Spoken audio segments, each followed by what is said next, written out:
Hey guys, tonight we're going to look at something very close. Closer than history, closer than memory, closer than even the skin on your bones. We're going to look at you, your body, your mind, and the strange, unsettling truth of what you really are. Not from your own perspective, but from the outside. Imagine lying in bed, feeling your breath rise and fall, the rhythm of your heart, soft and regular, the gentle stillness of limbs at rest. You feel harmless, even delicate. But this body, it's lying to you. So before you get comfortable, take a moment to like the video and subscribe, but only if you genuinely enjoy what I do here. That small click sends a big signal to the algorithm. That long-form, serious educational content still matters. And to me, it's an incredibly meaningful show of support. Thank you so much for helping keep this channel going strong. Let me know where you're listening from and what time it is for you. I love seeing how far this sleepy little campfire stretches across the world.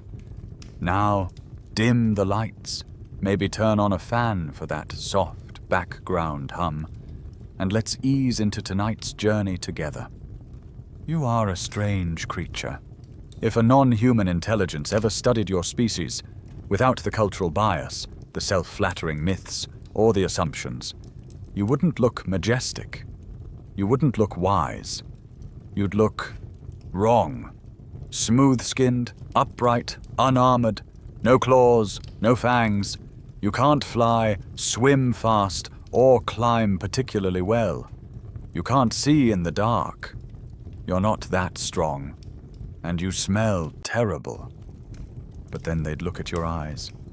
Not set wide like a gazelle, scanning for danger. Not high on the head like a rabbit's.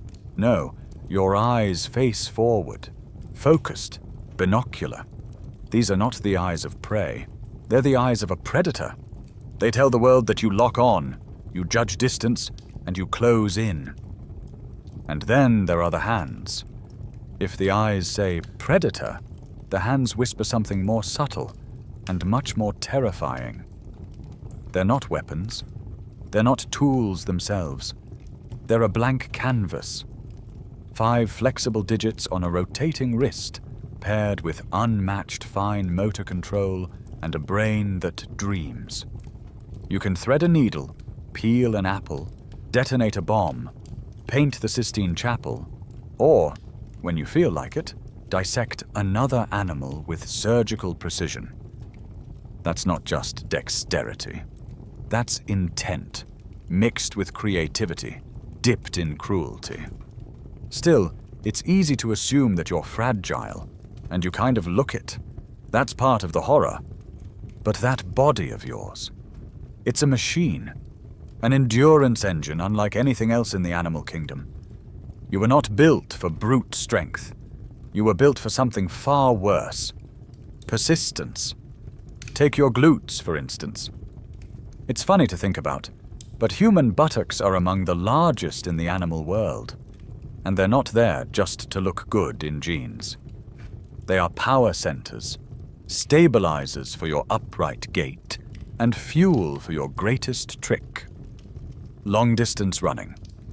You have a neutral ligament that anchors your skull so your head doesn't bob wildly as you run. Your arched feet store and release energy like springs. And your skin? It's not weak. It's optimized. You have more sweat glands per square inch than any other creature on Earth. That means you can run for hours without overheating, while your prey has to choose between breathing or cooling down. Most mammals have to pant.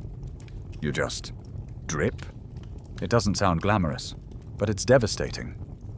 Imagine the scene, a savanna in Pleistocene Africa. The sun is brutal. Shadows are hard to come by. A kudu drinks cautiously near a watering hole.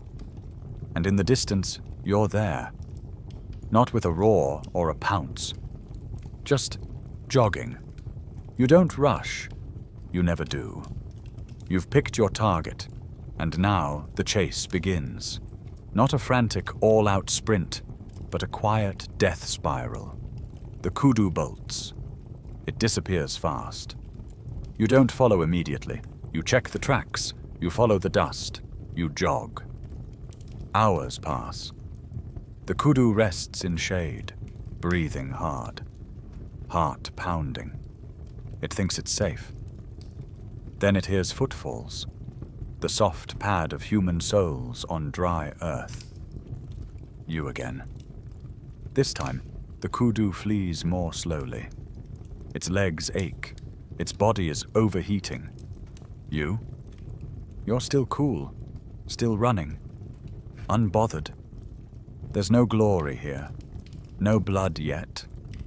Just the relentless inevitability of biology. The kudu doesn't know it, but it's already lost. The moment it ran from you, it sealed its fate. You will catch it, not with speed, but with patience. Not with claws, but with time. Historians still argue whether persistence hunting was humanity's first major breakthrough, or merely one of many strategies we used. But either way, it reveals something chilling. You don't kill with instinct. You kill with strategy. And what's worse, what makes you truly terrifying, is that you don't have to kill quickly. You're perfectly comfortable making it slow. The kudu doesn't just die. It dies tired. It dies confused. It dies wondering why you never stopped. Why you never gave up. That's the horror. Other predators chase because they're hungry. You chase because you can. And the tools you use, they're not natural extensions of your body. They're external, modular. A pointed stick, a napped flint, a rock tied to a branch. Each one made not by chance, but by plan. You designed the death. That first image of you, small, slow, sweaty, was a deception. Because what you are, truly, is a slow-burning force of nature. Quiet, patient, tireless. And now, as the kudu collapses in the dust and you step forward with a tool in hand, the truth becomes clear. You are the thing that doesn't stop. And this is just the beginning. It doesn't make sense. The kudu has run. It has hidden. It has fled again. Its muscles are burning, breath ragged, vision blurred by heat shimmer. And still, you appear. Again. Always the same distance behind, never catching, never falling, just present. From the kudu's perspective, it's a kind of nightmare. This isn't how predators behave. A lion charges, claws flash, teeth sink, and it's over. One way or another. That kind of death at least makes sense. But this is something worse. Something that doesn't care how far you run, how long you hide, or how hard you try. Because you will try harder. You don't stop. This is the psychology of the chase, and it's one of the earliest and most frightening aspects of what it means to be human.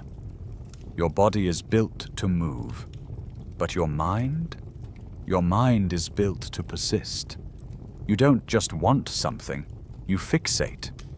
You pursue until the object of your obsession breaks, not just physically, but spiritually. Whether it's a kudu or a cold case, you are wired to finish what you start. Animals understand physical threats. They get the idea of fangs, claws, and strength. But you're not fast, or strong, or especially intimidating. And that's what makes you scary. Because you're a problem, not a predator. You don't just run. You calculate. You track.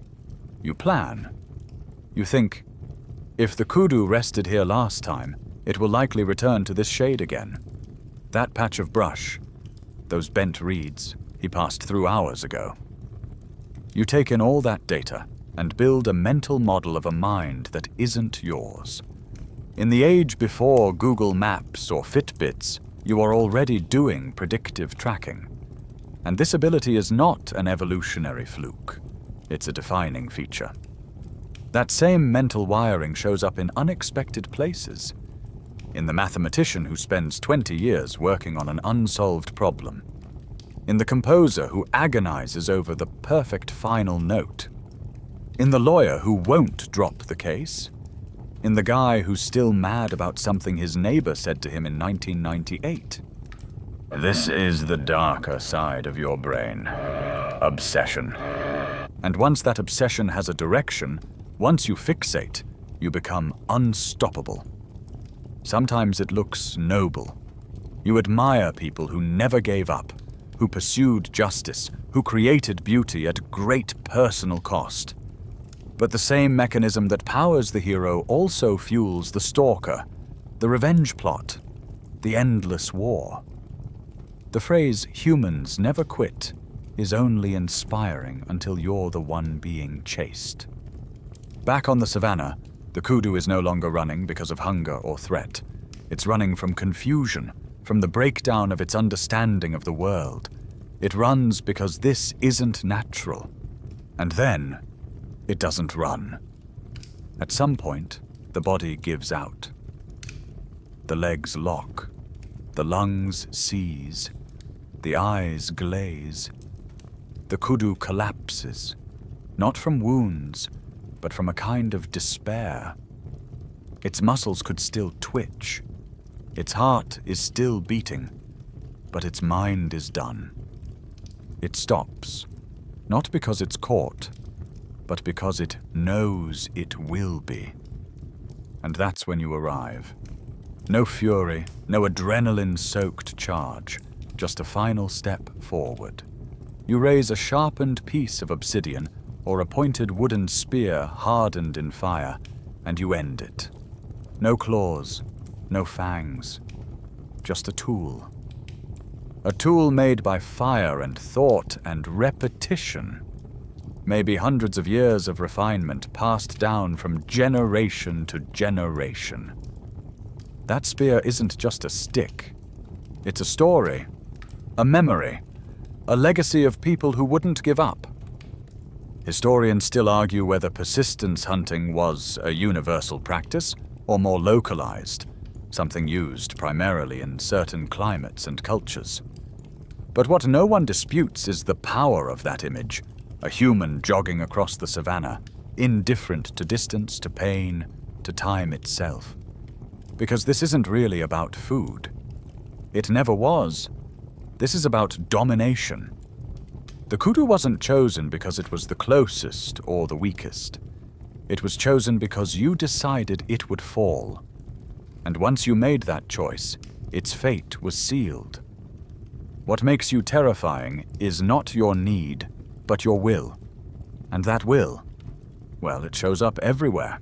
It shows up in the artist who paints 1,000 versions of the same scene, in the detective who sifts through decades-old case files because something feels off, in the historian who reads 37 different medieval letters just to understand what a monk meant by "the darkness came early." It shows up in petty grudges and global conflicts, in the neighbor who won't let go of a property line argument, in political parties who will burn down the world to avoid conceding defeat, in generals who send wave after wave into hopeless battles because they refuse to accept a loss. You are not built to quit. And that might be your greatest power, and your greatest danger. Because when you mix that persistence with intelligence, you get the beginning of something new. The kill is just the first layer. Beneath it is something more primal. You aren't just surviving. You're shaping the world to your will. And that seed, planted deep in your ancient brain, will grow into cities, empires, ideologies, and weapons that split atoms. But all of that starts here, in this moment. One being who simply wouldn't stop, and another who couldn't understand why. It's easy to look at your own body and see softness. Rounded shoulders, short nails, no horns, no hide. You get sunburned, frostbitten, poisoned by mushrooms, knocked out by coconuts. You catch diseases from pigs and parrots. You sleep 8 hours a night, can't go 3 days without water, and stub your toe on furniture designed by your own species. Fragile. And yet you just keep going. See, it wasn't just the kudu that couldn't shake you. The Earth itself has tried. Roughly 74,000 years ago, something unimaginable happened. A supervolcano, Lake Toba in what is now Sumatra, blew its lid. Not a cute, cone-shaped eruption with lava dribbling out the top. This was an extinction-class event. Ash blackened the sky, the global temperature dropped, and the climate was thrown into chaos. Plants withered, herds died. The food chain snapped like a dry twig. Some researchers believe that after this event, the total number of Homo sapiens dropped to fewer than 10,000. Maybe as few as 1,000. That's fewer people than a small town's football stadium crowd. That's genetic annihilation territory. And yet, you didn't die. You hung on. Somewhere, somehow, enough of you found shelter, hunted insects, scraped lichens, drank meltwater, and kept going. You whispered stories by firelight and kept your children alive while the sky refused to be blue. Historians still argue whether the Toba bottleneck truly happened as severely as once believed, but the fossil record doesn't lie. There were other catastrophes. Glacial periods that stretched over tens of thousands of years. Droughts that turned savannas to dust. A Mediterranean sea that occasionally drained, then refilled. You've surfed the chaos. There are creatures that can survive atomic radiation. There are fish that live in boiling hydrothermal vents. But you survive everything else. Not because you're physically built for it, but because your mind won't accept failure. You adapt, you learn, and you move. Imagine what the world looks like to other species when you arrive. A family of giant ground sloths, for example, might have grazed peacefully for thousands of years. Then one day, a strange animal walks into their forest. It's small, upright, carrying fire and flint. A few years later, the sloths are gone. Same story with the woolly mammoth, the saber-tooth, the moa, the diprotodon. In place after place, when humans show up, megafauna disappear. Maybe not always immediately, but eventually. Because you're not just a survivor, you're an invasive species. You spread like fire, from Africa to Asia to Australia to the Americas to the Arctic.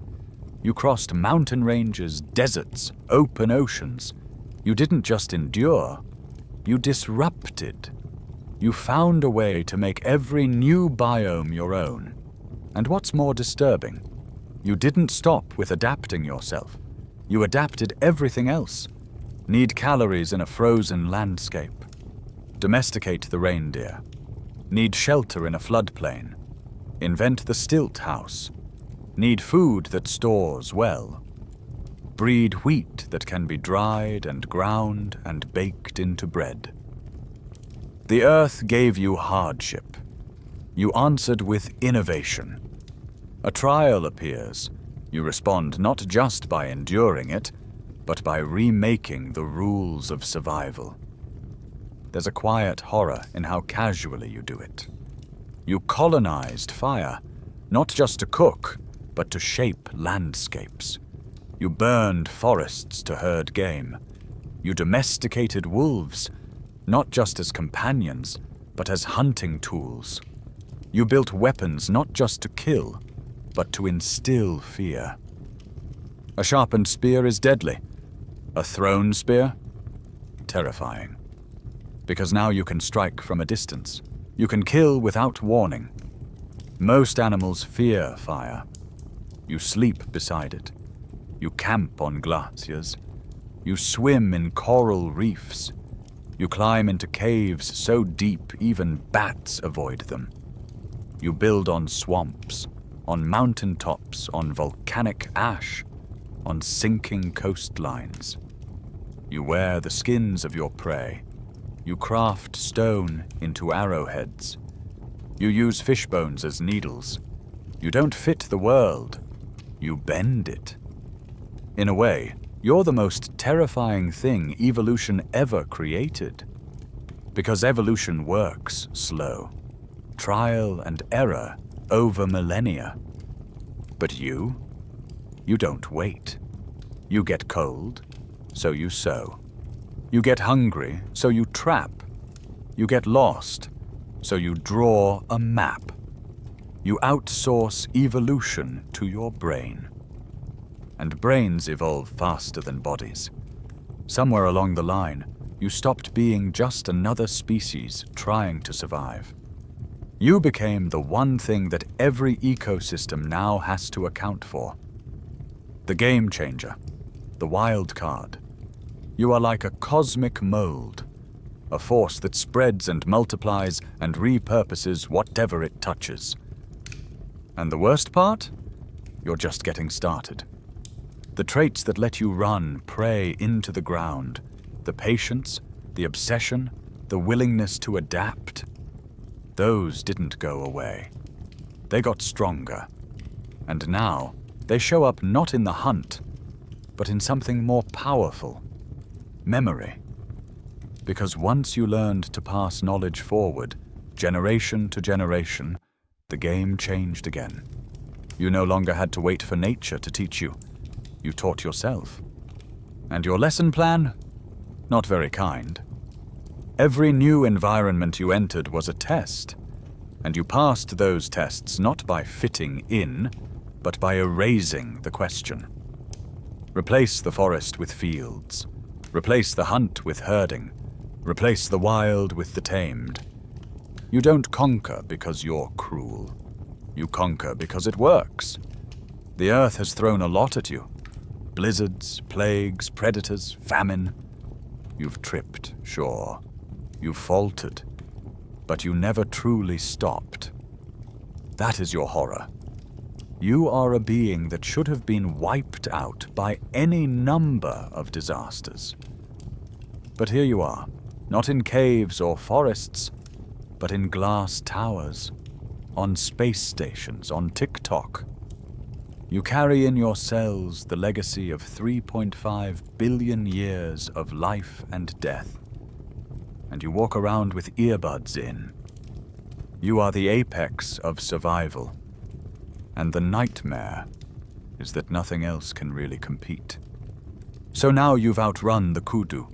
You've endured the volcanic winters. You've swept across continents like mold on a forgotten sandwich. But your most terrifying weapon?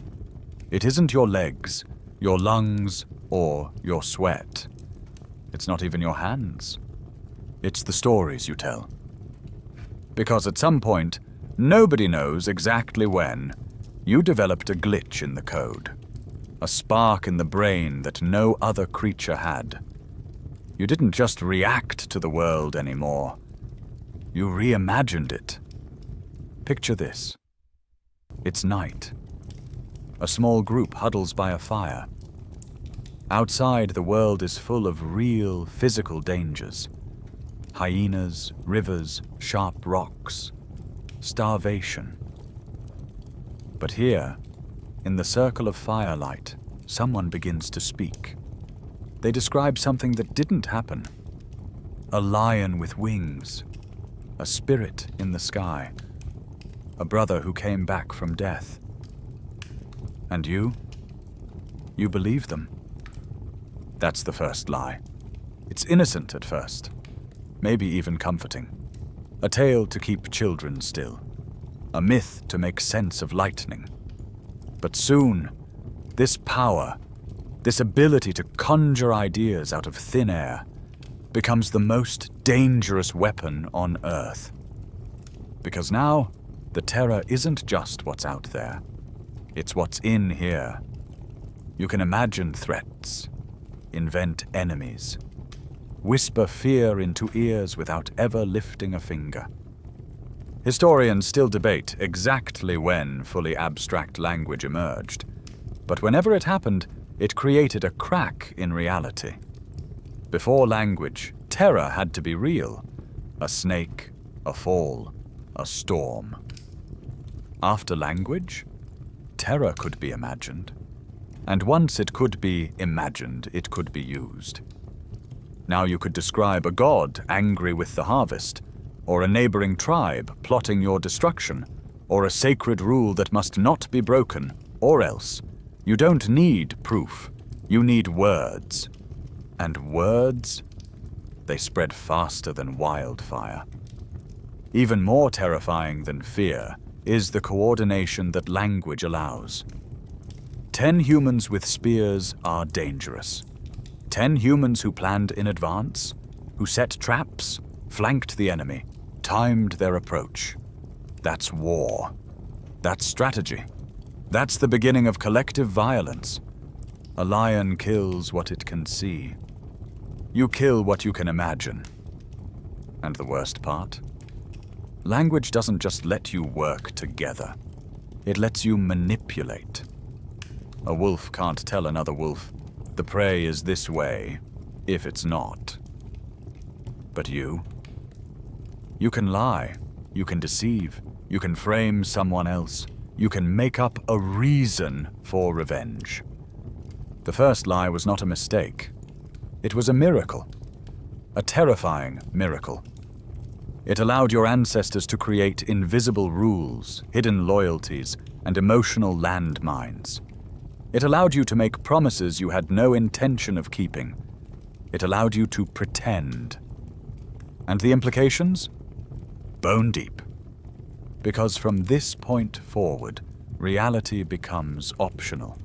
Perception becomes power. And belief becomes a currency that can buy allegiance, obedience, death. Once you can lie, you can say, I am the chosen one. This land is ours by destiny. They are not like us. And with that one mental twist, the next step becomes easy. You create us. And the moment there's an us, there's also a them. Language makes it possible to form a group that doesn't rely on blood or proximity. You don't have to know everyone in your tribe anymore. You just have to believe in the same story. The sun god chose us. The ancestors favor us. We are the river people. We are the mountain clan. We are the ones who remember. That shared belief gives you strength. It builds culture, tradition, resilience. But it also opens a dark door. Because now, anyone who doesn't share your story is not just different. They are wrong. They are threatening. They are, in some way, less. That first sharp rock you used to kill a kudu, now you use it to kill another human. Not because they attacked you, but because they believed the wrong story. You may not be able to outrun a jaguar or outswim a crocodile, but you can out-imagine them. And you use that imagination to turn the abstract into law, the invisible into sacred truth, and strangers into targets. There's an old phrase that civilizations are built on shared myths. And that's true. But the other half of the equation? Civilizations are defended by the same myths, often violently. You are the only species that dies for symbols. A painted mark on a banner, a shape carved into stone, a name chanted before battle. None of these things exist outside your mind. but they are powerful enough to make you fight, kill, sacrifice, and burn. The ancient world saw this unfold over and over. A tribe doesn't just fight for food. They fight for honor, for revenge, for their gods, their ancestors, their soil. These are ideas, not objects, but they are more dangerous than any spear because they can't be disarmed. You can't pull the pin on a belief. You don't just kill. You rationalize. You tell stories that make your actions noble. You bury the truth beneath layers of myth and metaphor, and you pass those stories down to your children so that they too will believe. Somewhere deep inside the human brain, you crave meaning, and you're willing to invent it at any cost. And once you have that meaning, once you wrap it around your group, your tribe, your identity, you will defend it with everything you've got. Even if it means doing terrible things. Even if it means losing yourself. The terror isn't just what humans do. It's what we believe we are justified in doing. And all of that. It started the moment we opened our mouths and made something up. You like to think of yourself as an individual, a unique mind, a sovereign thinker. But the truth is you're not wired for independence. Not really. From the very beginning, your brain evolved to belong, to sync, to mirror. And that's where the real danger begins. Not with the lone killer or the isolated tyrant, but with the group. Because once you become part of an us, something changes in your perception of the world and of them.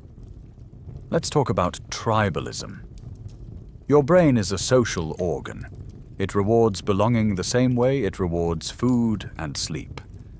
Inclusion in a group once meant survival, protection, shared resources, reproduction. So it makes sense that over thousands of generations, you became exquisitely sensitive to in-group signals, facial expressions, shared symbols, rituals, language quirks. You can tell instantly who's one of us and who's not. But there's a dark trade-off. Because with that warm, fuzzy belonging comes a cold, hard rejection of the other. Even toddlers show signs of this bias. Given a choice, they'll prefer someone who speaks their language, dresses like them, eats the same snack. Adults just do it with more sophistication and more damage. It's not always conscious. It rarely is.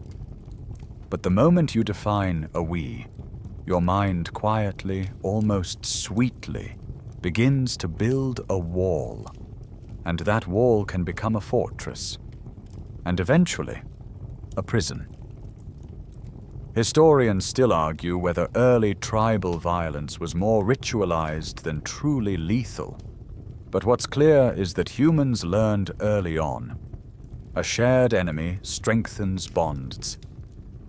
When a group feels threatened, even just emotionally, it closes ranks, shuts down reason, and amplifies loyalty. And so the other becomes less than.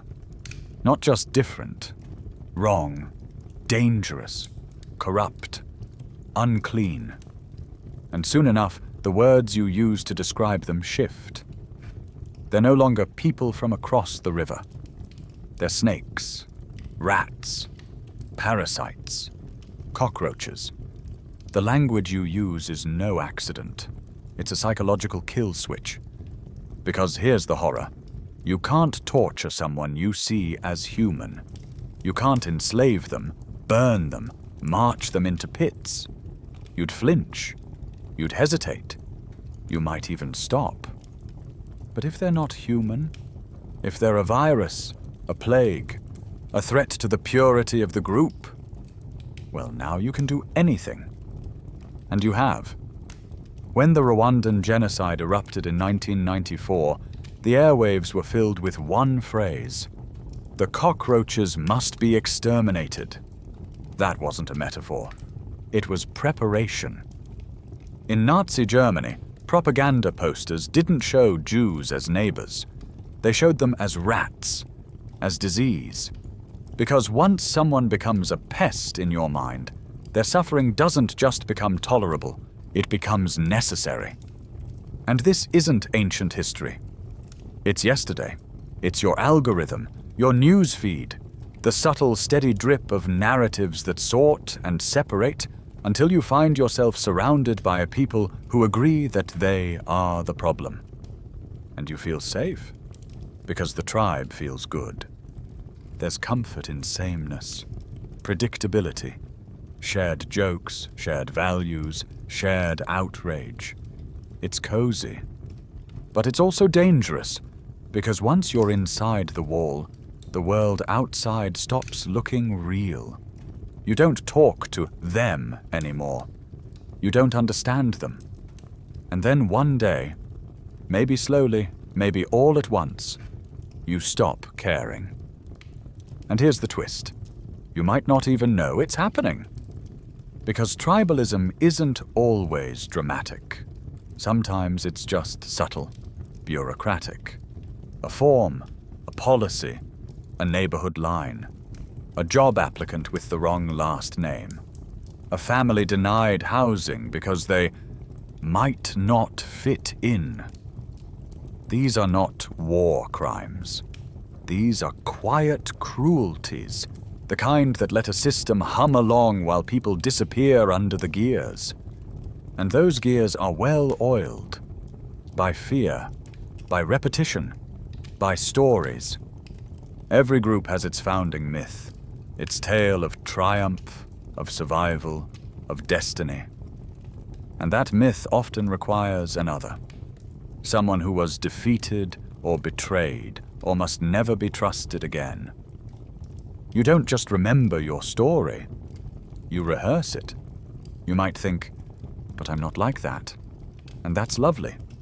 But the truth is, the tribal switch lives in everyone. All it takes is the right stress, the right pressure, the right story. And then you find yourself nodding along to things you would have once found repulsive, defending things that should never be defended, posting things you swore you'd never believe, and thinking quietly, well, at least I'm not one of them. You don't need swords or soldiers to become dangerous. You just need us and them. Because once the division is deep enough, you can do anything to them. Starve them, censor them, deport them, bomb them. And the worst part? You'll think it's justice. You'll think you're right. Because nothing feels better than moral certainty shared by a crowd. The dopamine hit of righteousness is almost addictive. It burns hot and fast, and often, too late, you realize the fire isn't purifying. It's consuming. This is why the group is scarier than the individual. A lone madman can only harm so many. But a group with a cause and a banner and a righteous story, that's an army. And armies don't stop because the truth is complicated.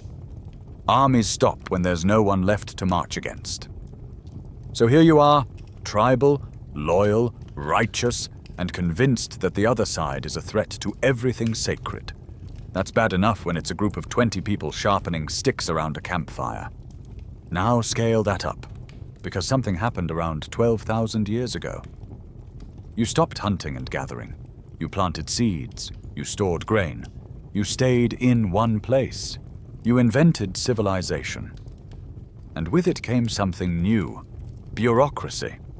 If tribal violence is terrifying because it's passionate and personal, bureaucratic violence is terrifying because it's not.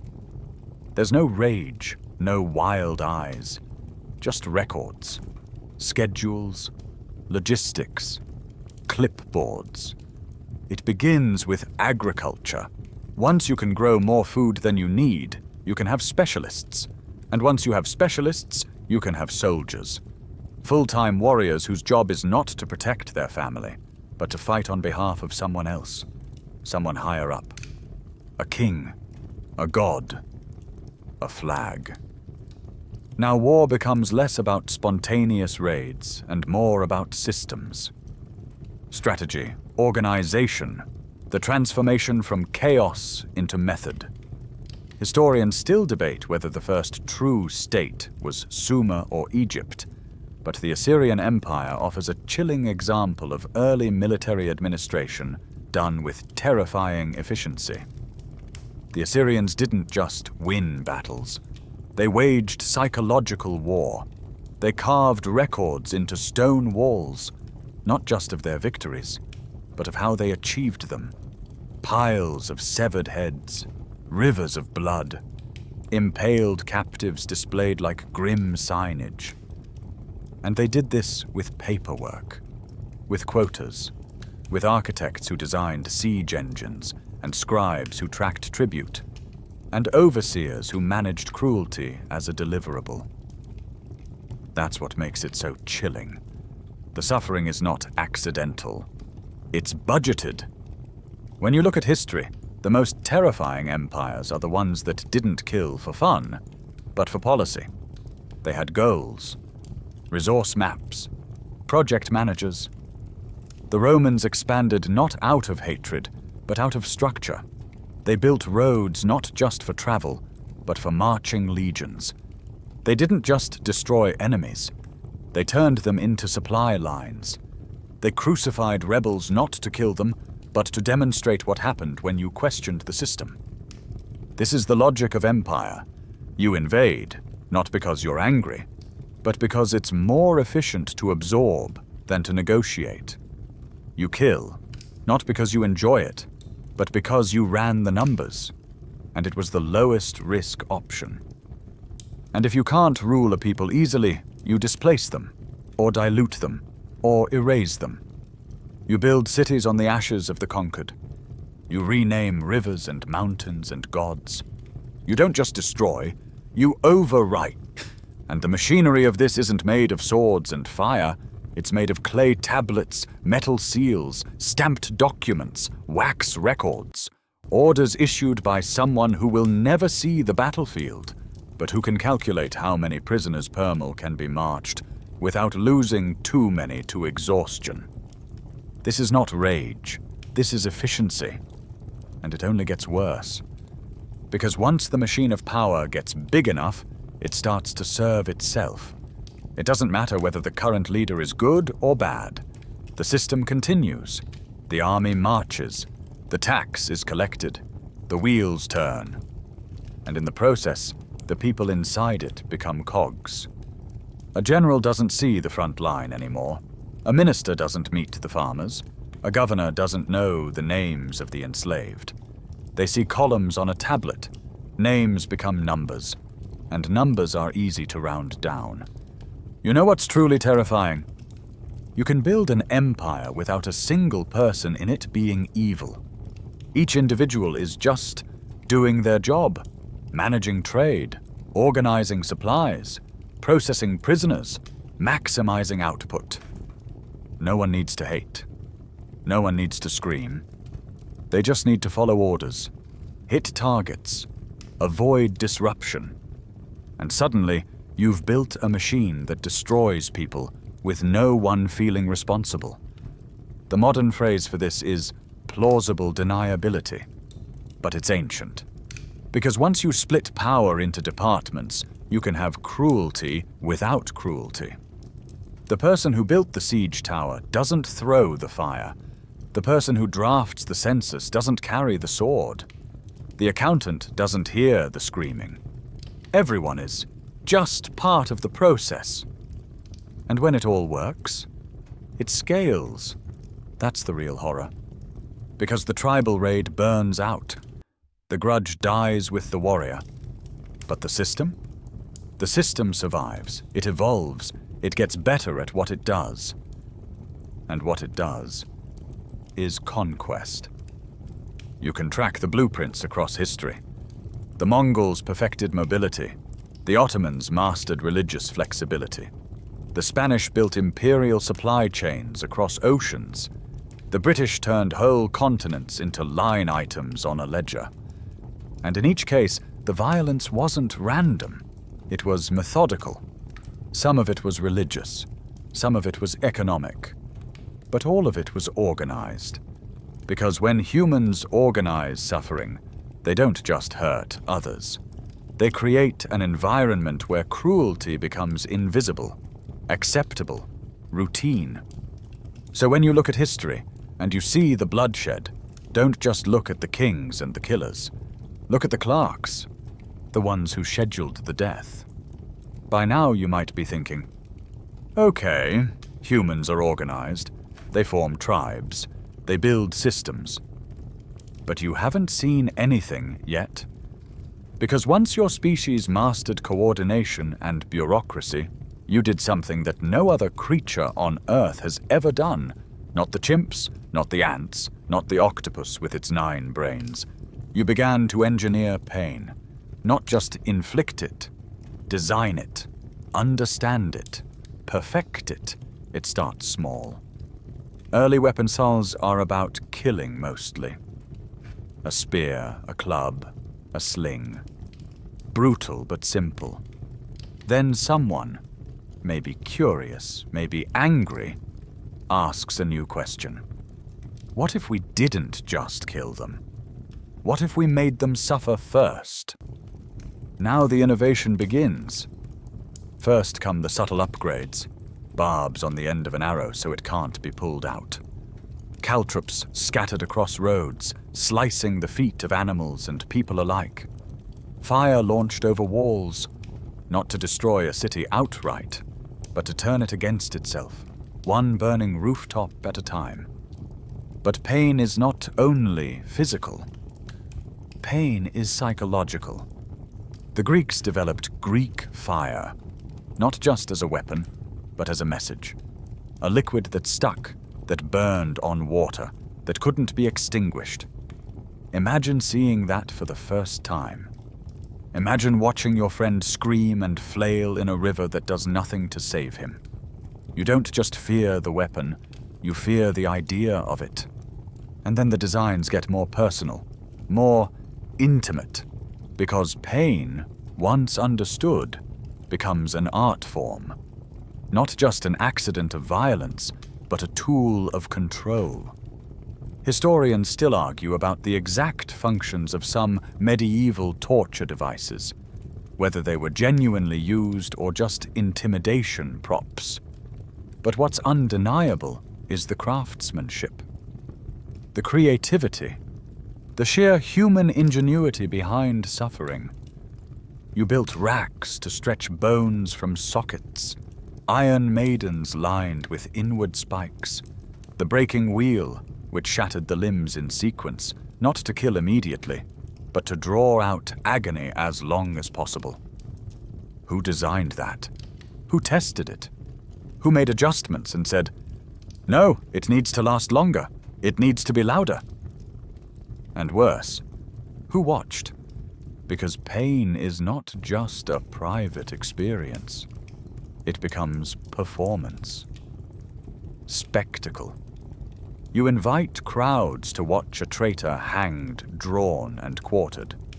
Not just to punish him, but to teach the others. Pain becomes policy.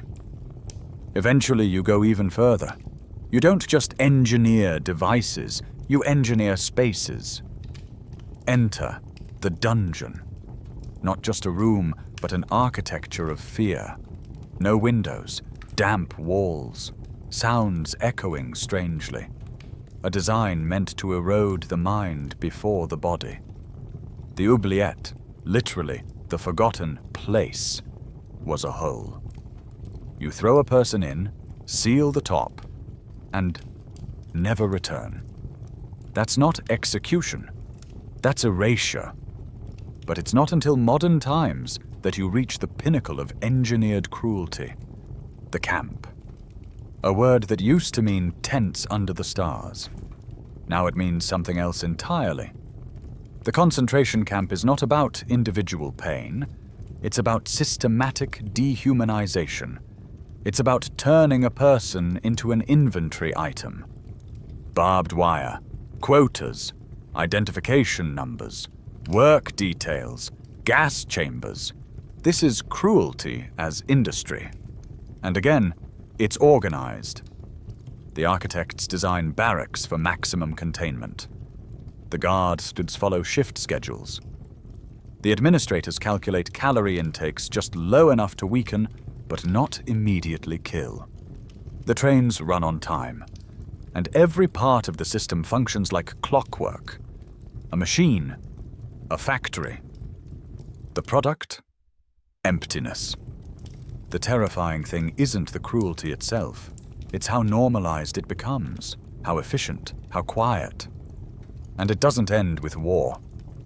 You carry this same capacity into your justice systems, your prisons, your interrogations, your social media platforms, which can destroy reputations and livelihoods with a few well-placed clicks. Pain becomes subtler, but no less real, no less devastating. 1,000 years ago, you stretched people on the rack. Today, you ghost them. You cancel them. You shame them with digital precision. You design policies that quietly siphon resources, freedom, and hope away from entire communities. And all of this? It's built by people like you. Not monsters, not maniacs. Just clever, efficient humans with spreadsheets and blueprints and job titles. Someone who says, "I'm just following orders," or "I just made the plans," or "That's not really my department." Pain is no longer personal. It's institutional. And once it's institutional, it's invisible. Ask a modern architect what they fear most in design, and they won't say earthquakes. They'll say dead zones. Corners where people vanish from visibility. Places that are neither watched nor remembered.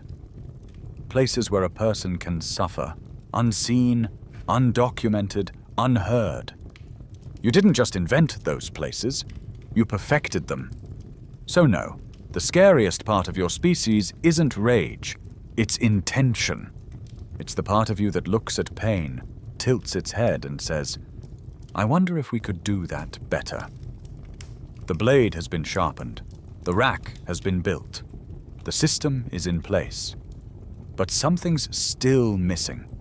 The spark that lights the fire, the chant that drowns out doubt, the banner under which all horror becomes holy.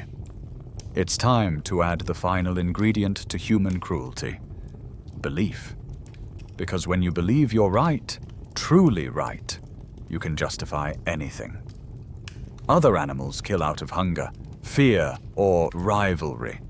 You kill out of conviction. You kill for ideas. And the more abstract the idea, the more fervently you'll fight for it. Start with religion. Not the quiet kind, not the inner peace kind, but the kind that binds a people into one, fills them with purpose, and points them toward an enemy. The Crusades weren't about land. Not really. They were about cleansing the Holy Land, purifying it with blood. You march across continents wearing crosses. You slaughter cities because they're full of infidels. You burn books, break temples, and call it divine justice. You're not a murderer. You're an instrument of God. Historians still debate whether the Inquisition was primarily about heresy or political control, but the result was the same. Pain sanctified, fire made holy, a state where torture was a sacrament and execution a form of prayer. And the worst part? It worked. People turned in their neighbors, confessed to things they didn't believe, lied to live another day. You created not just terror, but a culture where belief itself became dangerous. Where asking a question could cost you your life. Where silence wasn't safety, it was suspicion. But don't think it ends there, because even when religion fades, ideology steps in. You strip off the robes and pick up the red flag, or the black uniform, or the national anthem. And once again, you convince yourself. This is not cruelty. It's necessary. In the 20th century, entire nations were re-engineered in the name of utopia. Communism said, "We must destroy the old world to build the new." And so you do. You purge the intellectuals, starve the farmers, build the gulags. You hold show trials where innocence is irrelevant. What matters is the message. You make the people clap not out of joy, but out of fear of being the one who clapped too little. Fascism says, we must purify the race. And so you do. You dehumanize, you sterilize, you eliminate. Not because you're cruel, but because the future demands it. Democracy isn't innocent either. Ask the Native Americans pushed off their land. Ask the victims of proxy wars fought in the name of freedom. Ask the whistleblowers imprisoned while torturers go free. Ideology doesn't discriminate. It's an equal opportunity enabler of horror. Because once you believe that the ends justify the means, there are no limits. You can walk someone to their death with a smile. You can shoot a child and say, "It was for the greater good." You can burn a village, bomb a hospital, erase a culture, and sleep like a baby. Because you meant well. Because you believed. Because your hands may be soaked in blood, but your heart feels clean. That is the final horror of humanity. Righteousness. You are never more terrifying than when you're convinced you're the hero. You build killing machines and call them liberation. You erase peoples and call it unification. You drown dissent in silence and call it peace. And it feels good. It feels right. The same obsession that drove you across the savannah now drives you to fix the world. Not gently, not patiently, but decisively. With tanks and prisons and textbooks. With flags and slogans and carefully curated truth. You don't want compromise, you want purity. And purity is the most dangerous dream of all. Because nothing in this world is pure. Not blood, not belief, not culture, not even you. But still, you chase it. You chase it across borders, across ocean, across generations. And when that dream finally fails, as it always does, you don't blame the idea. You blame the people. They betrayed the revolution. They weren't ready. They corrupted the cause. So you try again. New banner, new name, same hunger. You've burned down the world so many times in the name of light, and you're still building the next match. You've seen the weapons, you've heard the chants, you've followed the marching boots. But now, let's turn inward, toward the real monster. It's not out there in the world. It's in your skull, because the scariest thing about being human isn't what you do to others. It's what you're capable of doing to yourself.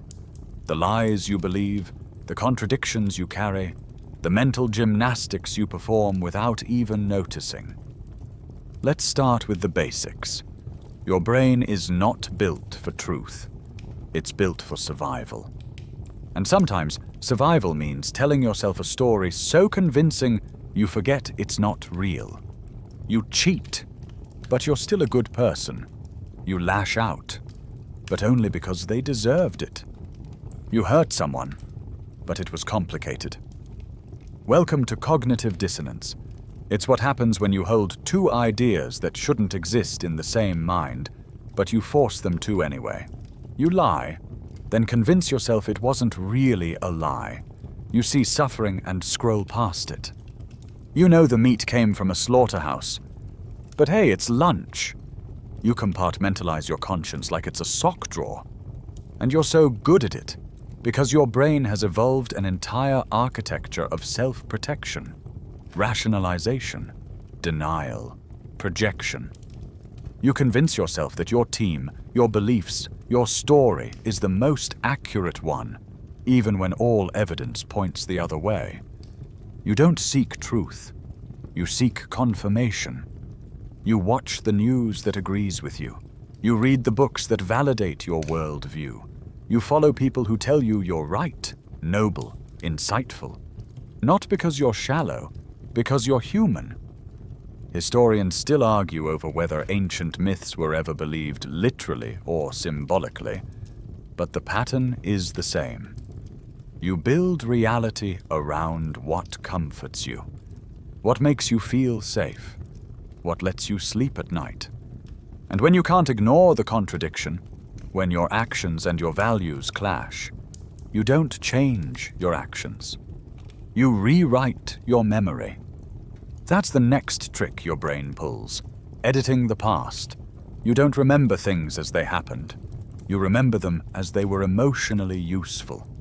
You forget the part where you lashed out. You downplay the insult you delivered.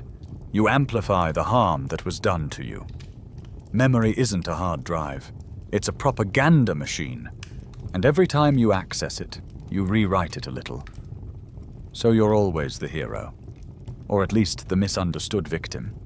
You smooth over the messy bits and highlight the moments that make your narrative work. It's not a flaw, it's a feature. But that feature, it has consequences. Because once you believe your own story, really believe it, you stop questioning yourself. You start defending a version of events that may never have happened. And that's where things get dangerous. Because the next time someone challenges you, it doesn't feel like debate. It feels like attack. And now your brain is in full defensive mode. It circles the wagons. It weaponizes your certainty. And it convinces you they are the liar. They are dangerous. They are the problem. Not because you're cruel, because you're convinced. You can't be wrong. You remember what happened. You know what you meant. You felt the pain. The story is yours. And here's where it gets truly horrifying. Everyone else feels the same way. You're not the only unreliable narrator in this world. Everyone you meet has their own curated, biased, rewritten internal history, their own logic, their own self-justification. And when those stories collide, you don't get conversation. You get conflict. Two people convinced they're right, armed with fake memories, biased beliefs, and the unshakable sense that the other is the one refusing to listen. That's most of human history, right there. And even when you want to be better, more rational, more empathetic, your brain fights you. It filters uncomfortable truths. It amplifies convenient ones. It fills silence with assumptions and makes you feel righteous for ignoring what doesn't fit. You are a master of selective blindness. You can drive past homelessness and talk about economic growth. You can love animals and still wear leather. You can celebrate peace while cheering for drone strikes. You don't need a villain, you just need a mirror. Because the most terrifying thing about humans isn't the wars or the weapons or the ideologies. It's the voice in your head that always says, "I'm the good one." So far, you've seen the darkness that lives in tribes, in systems, in lies, in memory. But what if I told you that some of the greatest horrors in human history weren't committed by monsters, but by people who were nice, helpful, polite, respectable? Welcome to the banality of evil. That phrase comes from political theorist Hannah Arendt after she watched the trial of Adolf Eichmann, a man responsible for organizing the logistics of the Holocaust. Not a frothing fanatic, not a raving sadist, just a man with glasses and a clipboard. He didn't hate. He didn't even seem to feel. He simply did his job. Paperwork, transport schedules, inventory reports, the machinery of genocide, executed with the same tone you'd use to plan a company retreat. And that's the horror. Evil doesn't always arrive in jackboots. Sometimes it wears a suit, Sometimes it shows up on time, fills out the form, and goes home at 5. You don't need to be a monster to participate in monstrous things. You just need to not ask questions. You just need to do what everyone else is doing. Let's zoom out. Imagine an entire society slowly drifting into cruelty. Not because of hatred, but because of normalization. One new law here, one necessary measure there, a new ID card, a new checkpoint, a curfew, a silence, a shrug. You barely notice the slope until you're sliding down it. Historians still debate how much ordinary Germans truly knew about the death camps in World War II. But what's more chilling is how many didn't want to know. It was easier not to ask, easier to go along, to not make trouble. Because if everyone around you is pretending it's fine, you will too. Humans are social animals. If the group tolerates something, you adapt. If the system demands something, you comply. You might feel uneasy, but the pressure to fit in is stronger than your conscience. You become part of the background. You become the bystander. This is the terrifying power of the passive majority. The people who don't scream, don't protest, don't fight back. Not because they're cruel, but because they're tired, busy, overwhelmed. They have mouths to feed, jobs to keep, lives to maintain. So they look away. And when enough people look away, anything becomes possible. The bystander effect isn't just psychological, it's structural. The more diffuse responsibility becomes, the less anyone feels accountable. You might see something wrong, but you think, someone else will stop it. It's not my place. What could I even do? And so nothing is done, and the system keeps humming. Let's bring it closer to home. Today you know where your clothes come from. Probably a factory on the other side of the world, where people earn cents per hour. You know what happens in war zones. Mass displacement, starvation, bombing of civilians. You know about climate change, and melting glaciers and collapsing ecosystems. You know. And yet, here you are, listening, scrolling, consuming. Just like everyone else. You're not evil. You're just busy. And that's the point. The modern world is built on this passivity. It depends on your ability to be horrified for 12 seconds and then swipe to something more palatable. A recipe, a meme, a cat. You feel better. The world feels worse. This is what I mean when I say evil has become banal. Not in its effects, but in its presentation. It's not a sharp stab. It's a dull ache. A drip of injustice so slow and constant that you forget it's even wetting your skin. And now, technology amplifies it. Your feed is curated to keep you passive, to feed you just enough outrage to keep you scrolling, but not enough to make you act. You see war crimes beside sandwich reviews, floods next to TikTok dances, genocide, then a gym selfie. And your brain? It adjusts. It normalizes the horror. You begin to associate real-world suffering with the same emotional texture as fiction.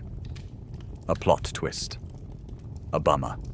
A tragedy you acknowledge and then swipe away. This is not a glitch. This is design.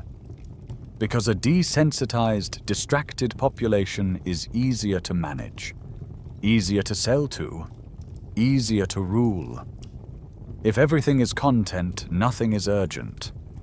If every crisis is framed like entertainment, then your role becomes audience, not participant. And that is the final step. You no longer need to be convinced to support injustice. You just need to be convinced that it's someone else's problem. You become a spectator. And that in its quiet way, is even more terrifying than any tyrant. Because you can fight a tyrant, but you can't fight apathy. You've been walking through this forest of human horror one tree at a time. Tribalism, systems, lies, silence. But now, it's time to look up and see just how fast this forest is growing. Because the modern era isn't just terrifying for what it contains, it's terrifying for how fast it moves. Let's do a thought experiment. For 99% of human history, the fastest you could go was the speed of your feet. Or, if you were lucky, a galloping horse. Your most powerful weapon was a sharpened rock. Your entertainment? The sky. Your light bulb? The sun. And then, something snapped. In just the last 250 years, an eye blink in geological time, you went from stone tools to splitting atoms. From myths scrawled on cave walls to live streaming 1 billion people from a phone you carry in your pocket. From building fires to building cities on fire. This is called the Great Acceleration, and it's not a cute nickname. It's a runaway train. A graph that curves upward so sharply, it might as well punch through the ceiling. Historians still debate exactly what triggered this explosion. Was it capitalism? The Enlightenment? Coal? But whatever the cause, the result is obvious.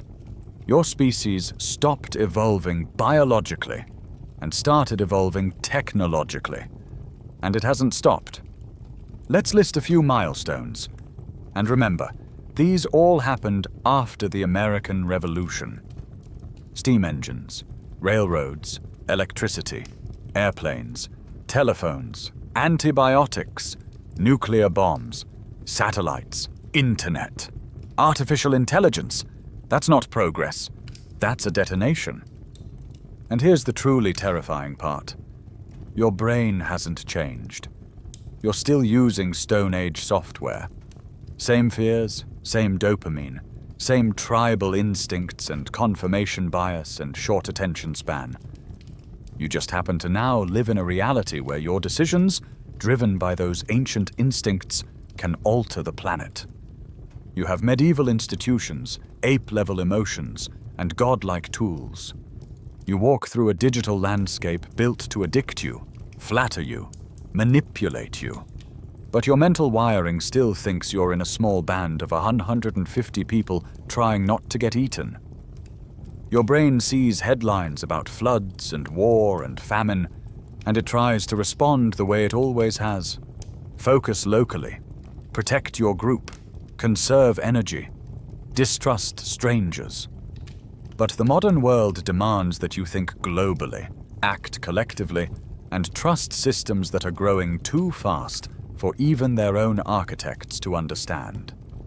You are asked to vote on policies involving satellites, economic models, and data regulation, while still operating with a brain designed to navigate the gossip of a prehistoric village. And the results? Well, you can see them. The climate is collapsing.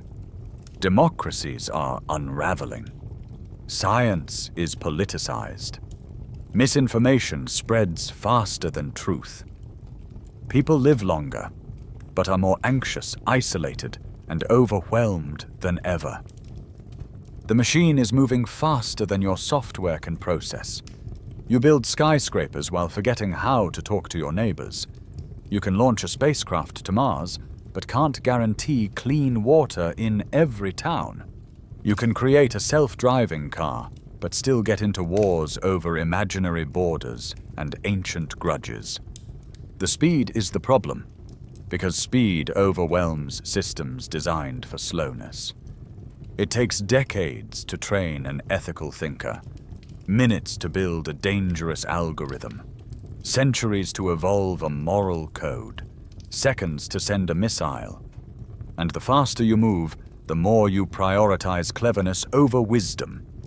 You innovate first, ask questions later. You celebrate disruption, even when it disrupts everything. This isn't a critique of invention, Invention is incredible. But unchecked acceleration?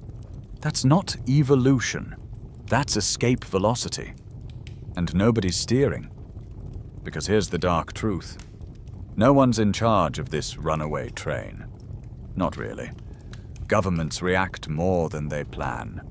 Corporations chase profits, not ethics. Scientists push forward because that's what they're trained to do. It's not a conspiracy. It's momentum. And momentum, once it gets fast enough, becomes terror. You don't even need malicious intent. You just need a world where everyone is too busy, too distracted, or too small to see the big picture. And the train keeps going. Toward what? That's the question no one seems able to answer. You've created a system where humanity's greatest power, its ability to imagine, build, and refine, has outpaced its greatest responsibility, to reflect, restrain, and choose wisely. The knife is sharper than ever, but the hand holding it, still trembling, still learning, still... Let's take a breath. You've built systems, you've organized cruelty, you've accelerated far beyond your ancestors' wildest dreams. But here's the deepest irony of all. Every solution you create tends to make things worse in the long run. Not because you're evil, not because you're careless, because you're clever. Too clever. You're brilliant at solving problems in the short term. Amazing, even. But you rarely stop to ask, what happens next? What chain reactions will ripple out from your fix? Let's walk through the horror show of unintended consequences. Start with agriculture. That's a big one. You solve hunger by domesticating plants and animals. No more wandering, no more scavenging. Now you can settle, grow villages, store food. Sounds great, right? Except now you have surplus. Which means wealth. Which means inequality. Which means hierarchy. You didn't just invent farming. You accidentally invented poverty, war over land, and plagues from living close to your animals. But you keep going. Enter the printing press.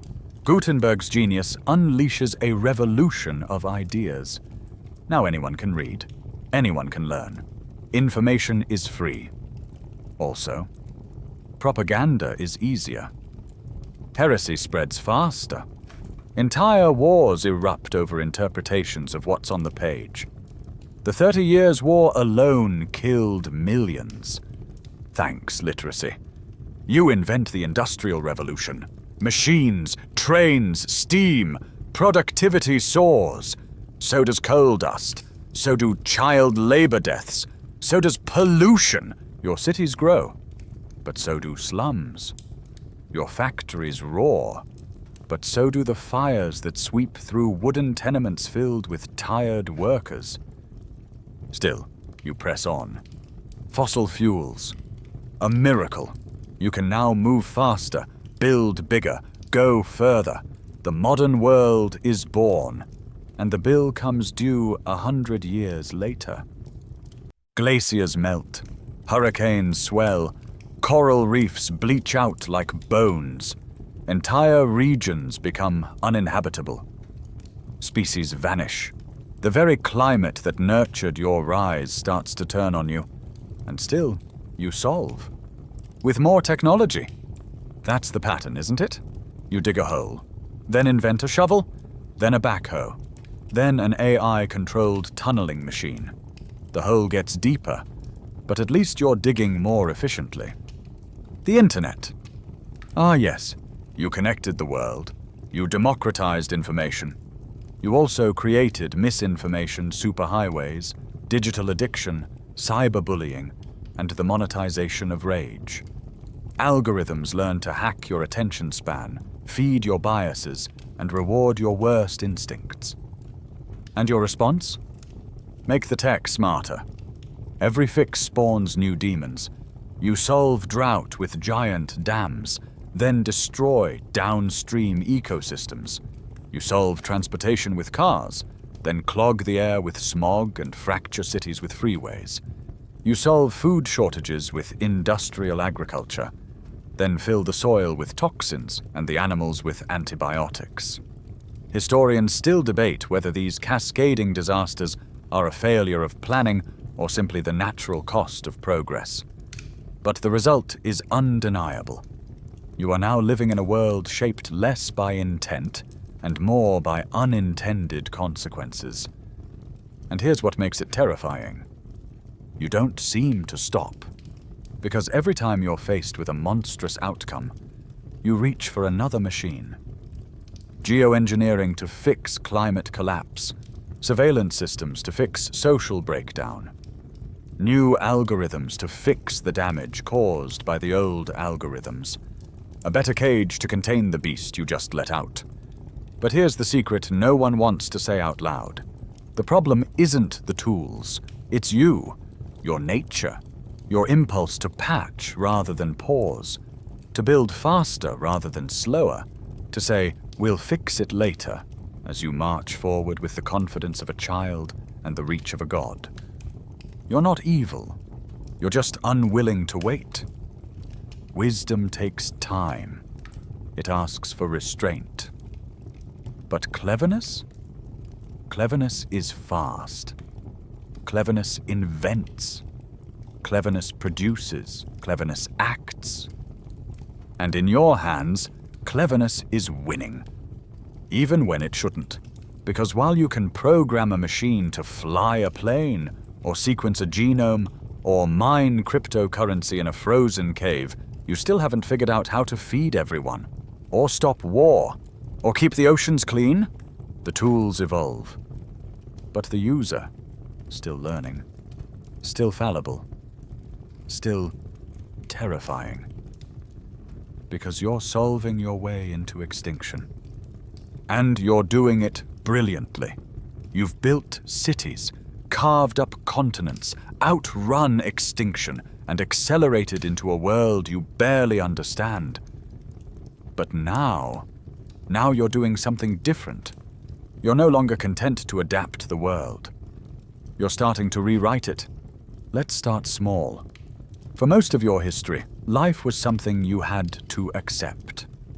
If a child was born with a genetic disease, you mourned. If a drought came, you prayed. If a plague swept through your town, you buried the dead. Not anymore. Now you have CRISPR, a gene editing tool so precise, so accessible, that it feels like science fiction. You can cut, paste, replace the building blocks of life like sentences in a document. Historians still argue whether CRISPR is the greatest breakthrough in medical history or the opening of Pandora's box. The truth, as always, is both.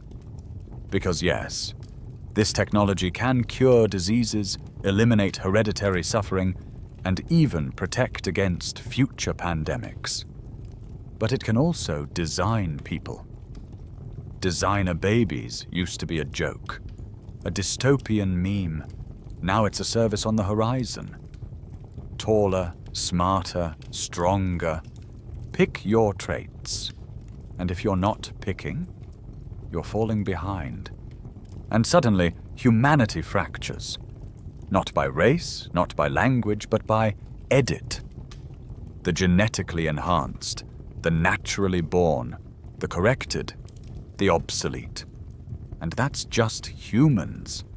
You're already rewriting nature. Gene-drive mosquitoes that can't carry malaria.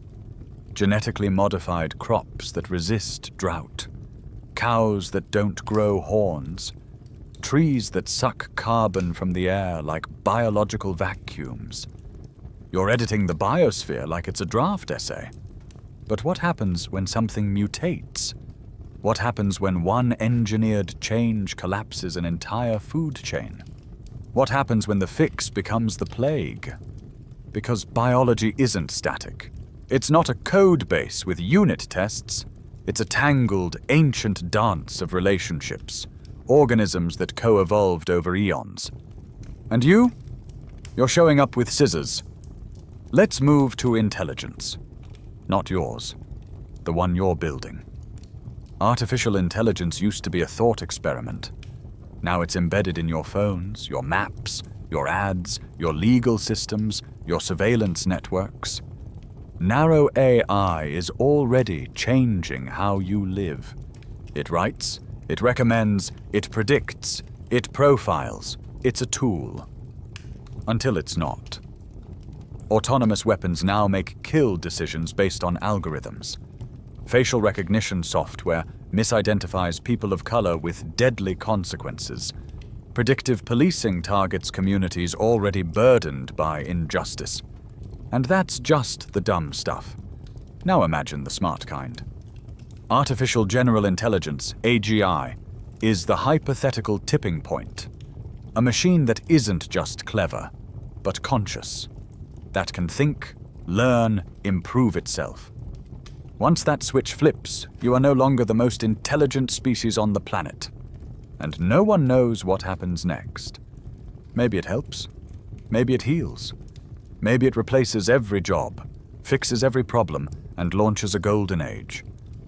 Or maybe it finds you inefficient. Maybe it decides the safest way to eliminate global conflict is to eliminate you. Not with malice, just with math. And while philosophers and ethicists argue over the implications, the engineers are building it anyway. Because curiosity is stronger than caution. Funding is stronger than fear. And deadlines don't wait for ethics committees. This is what I mean by the detached God. You're not storming heaven with torches. You're in fluorescent-lit labs with spreadsheets and coffee cups, playing with the source code of reality. And you're not thinking mythically. You're thinking quarterly. You're not asking, should we? You're asking, can we ship this before Q4? The most powerful biological editing tools in history are in the hands of grad students. The most powerful predictive AIs in history are being trained on memes. And nobody, not governments, not CEOs, not developers, fully understands what they're building. Because nobody can. You've reached a level of complexity where even your smartest minds are guessing, approximating, hoping. You've handed fire to children and told them to play nice. And the children?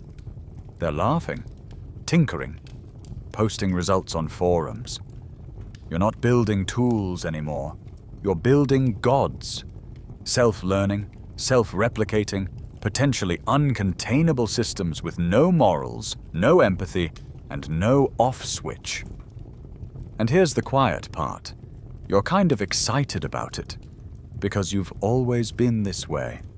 Curious, impatient, brilliant, blind. And now you've reached the final frontier, changing life itself and building something that might replace you. You're not just a species anymore. You're a threat model. There's a story we like to tell about ourselves, that we're explorers, adventurers, curious minds, gazing up at the stars with wonder in our eyes. We're not dangerous, we say.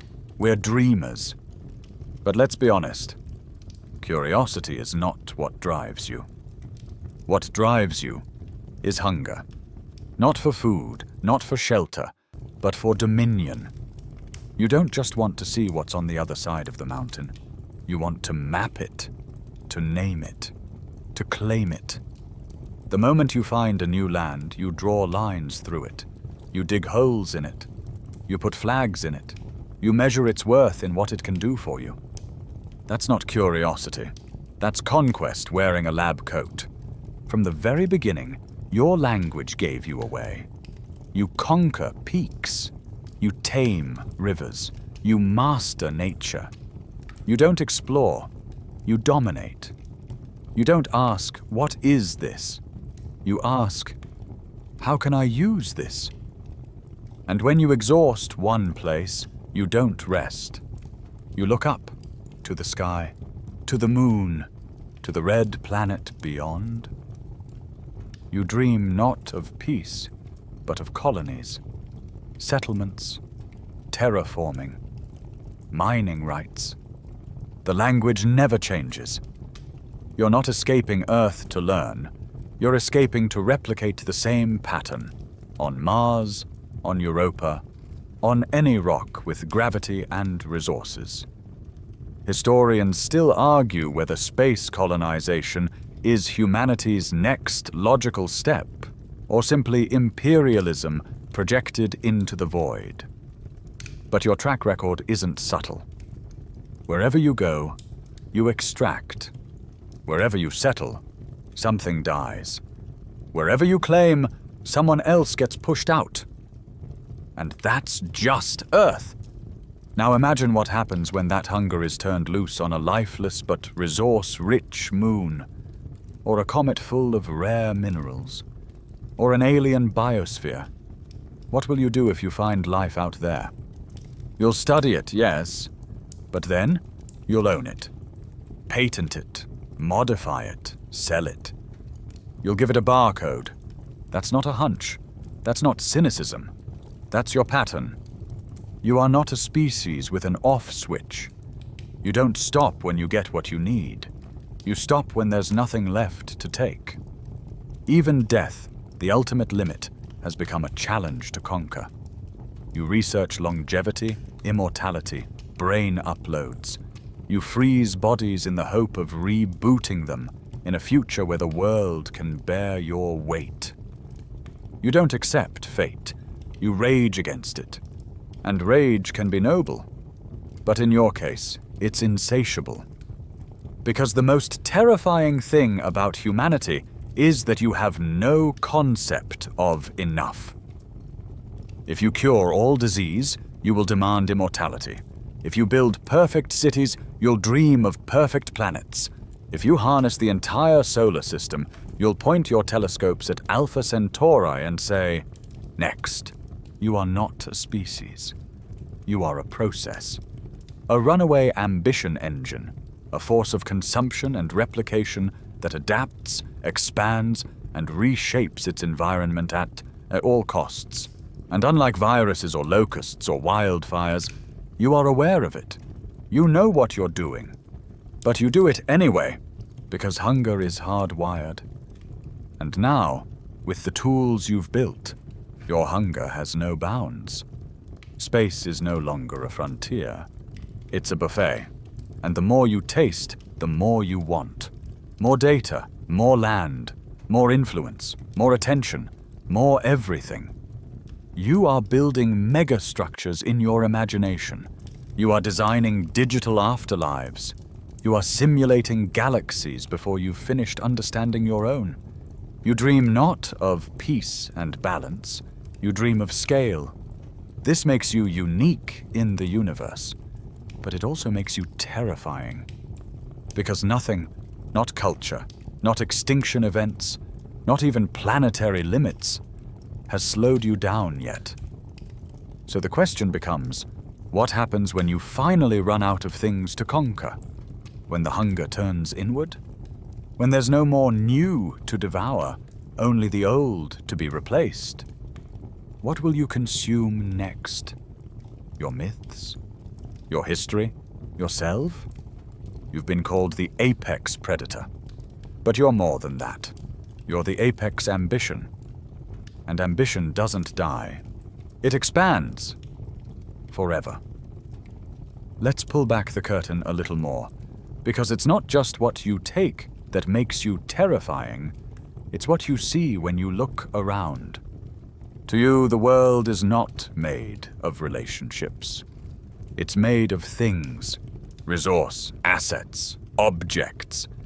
And when everything becomes a thing, it becomes something you can own, use, move, discard. This is the great shift in perception that lies beneath so much of human history. You didn't always think this way. Once a river was a god. A forest was a spirit. The animals were kin. You sang to the moon and whispered to the trees. Now, a river is a shipping lane. A forest is timber. The moon is real estate. That's the logic of objectification. Let's take animals, for starters. To your ancestors, they were threats, allies, omens. They had personalities, souls. They were part of the world, not beneath it. Then something changed. Now they are products. You breed them, cage them, harvest them. Factory farms don't raise animals. They process units. Chickens grown so fast their bones break. Pigs that never see sunlight. Cows kept pregnant until their bodies give out. Billions, yes, billions, killed every year, not by hunger, not by sport, but by design. And the terrifying part? You barely notice, because to notice would be to care. And to care would be inconvenient. So you don't see cows, you see beef. You don't see chickens, you see protein. And that mental shift, the slide from being to object, is not limited to animals. It applies to nature too. Rainforests become lumber fields. Mountains become quarries. Coral reefs become tourist destinations. Oceans become dumpsters. Every ecosystem on Earth has been converted into a supply chain or a sacrifice zone. You flatten entire landscapes not out of cruelty, but out of efficiency. Because once something is a thing, it exists to be extracted from. And then it gets worse, because eventually you turn that logic inward. People become things. You call it labor, or manpower, or human capital. You reduce individual lives to metrics on a graph. Retention, output, risk profile, headcount. An entire global economy now exists where millions of people produce goods they can't afford for companies they'll never visit, in countries that barely acknowledge their humanity. They're not enemies. They're just externalities. And what about those who fall through the cracks? The homeless, the displaced, the forgotten. You step over them. Not out of malice, but because you no longer see them as people. They are noise in the system. They are unproductive, unhoused, low skill things. And this is where the true horror lies, not in your capacity to kill or to destroy, but in your terrifying ability to make that seem normal. To call it the economy, to call it the price of progress, to build a global civilization that runs on exploitation and disassociation, and to call it freedom. Historians still argue whether this shift, the great objectification, began with agriculture or property or patriarchy. But wherever it started, it now saturates your worldview. You've even turned yourself into a thing. You curate your image online, track your sleep with data, optimize your personal brand. You break your life into productivity blocks. You become a series of metrics, likes, steps, notifications. You live as a product inside a world of products. And here's the part that should chill you. You think this is normal. You think this is progress. You think turning the world and yourself into a machine of extraction is simply growing up. But the machine doesn't care what it extracts. It just wants to keep going. The planet is finite, but your system is infinite in its appetite. And so it will keep converting life into things. Things into profit, and profit into more extraction. Until the trees are gone, until the rivers run dry, until the soil turns to dust. Until the oceans are empty. Until the animals are plastic wrapped, the humans are digitized, and the only thing left is you, surrounded by your stuff, wondering why it all feels so hollow. Because in the end, the most terrifying thing about humanity might not be your violence. It might be your emptiness, the void you try to fill with conquest, consumption, and control. And the fact that you never ask, what was lost along the way? There's something uniquely unsettling about waking up in the middle of the night, not to a sound, not to a nightmare, but to awareness. The ceiling is blank. The house is quiet. And suddenly the walls of your mind fall away, and you're floating in a kind of cold, infinite space. That's consciousness. And it's terrifying. Because once you became aware, truly aware, you stepped into a kind of loneliness no other creature has ever felt. You don't just know things. You know that you know. You don't just feel pain. You reflect on it. You don't just die. You anticipate it. You live every moment knowing that one day you won't. And for most of human history, you've tried everything to drown that out. You've built entire religions to cushion the fall, created rituals, myths, ceremonies, all to give your existence meaning, to pretend that the universe is paying attention, that your suffering is being counted, that your death leads somewhere. But deep down, you suspect it's all silence. That's the horror of cosmic indifference. The universe isn't cruel. It just doesn't care.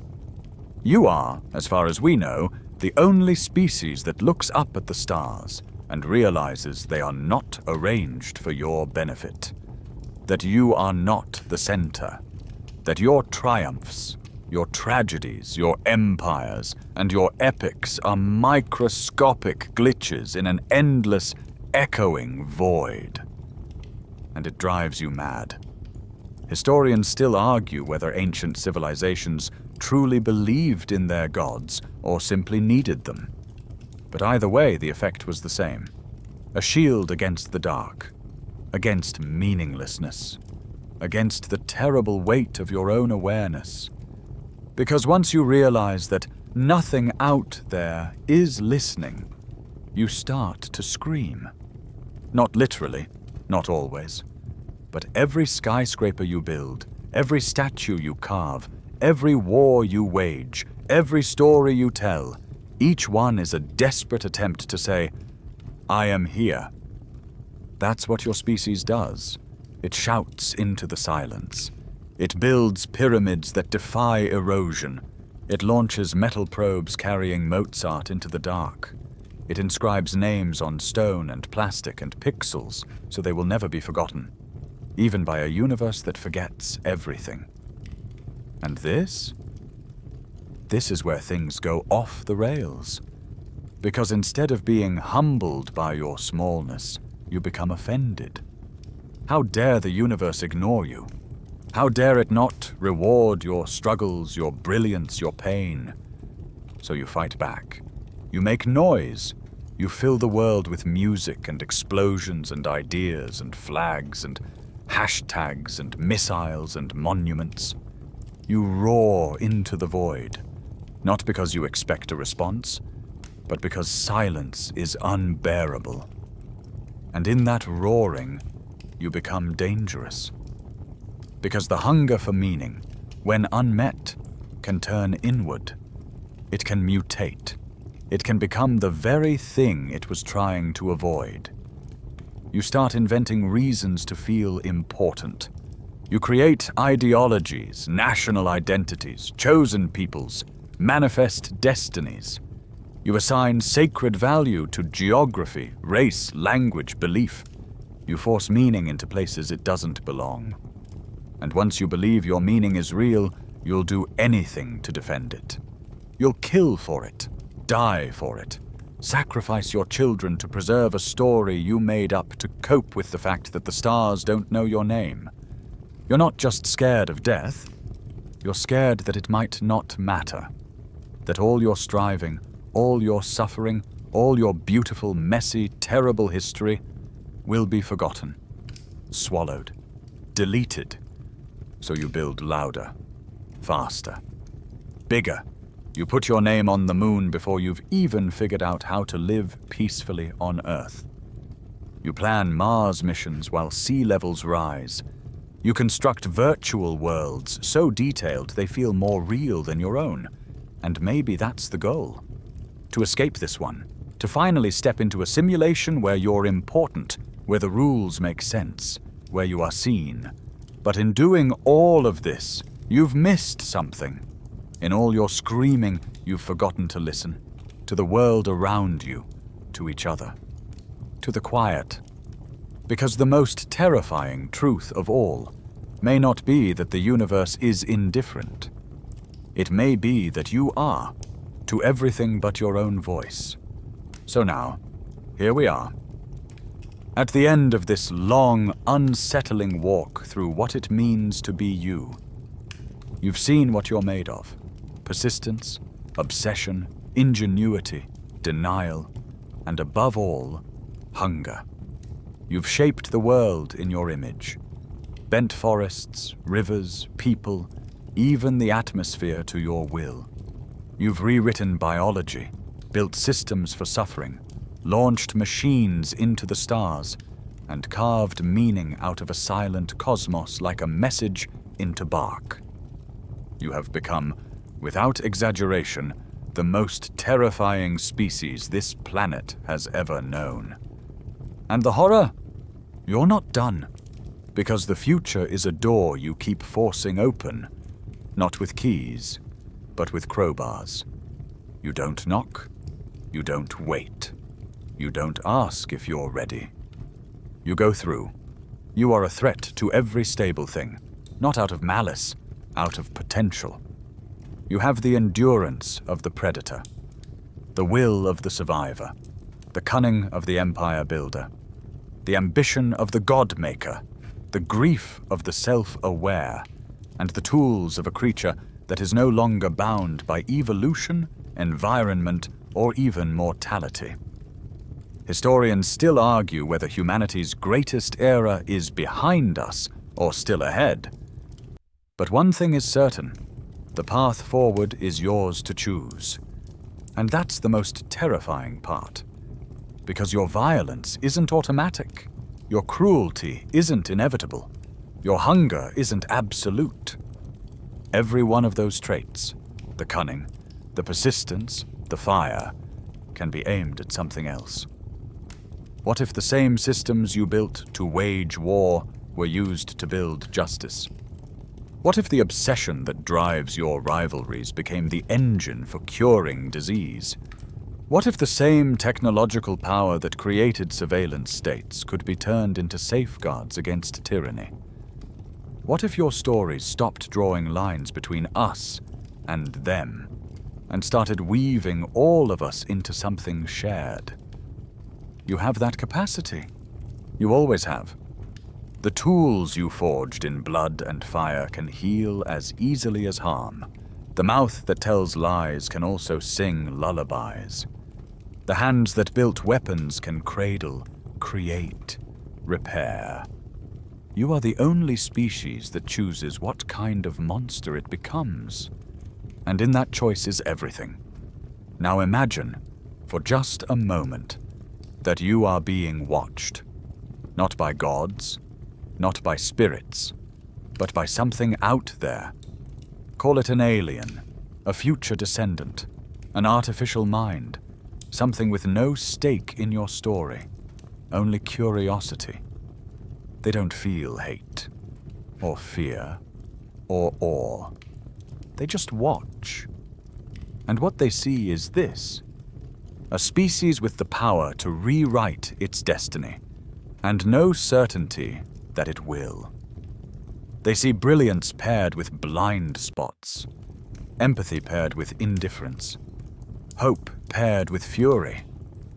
They see a force that could illuminate the galaxy, or scorch it bare.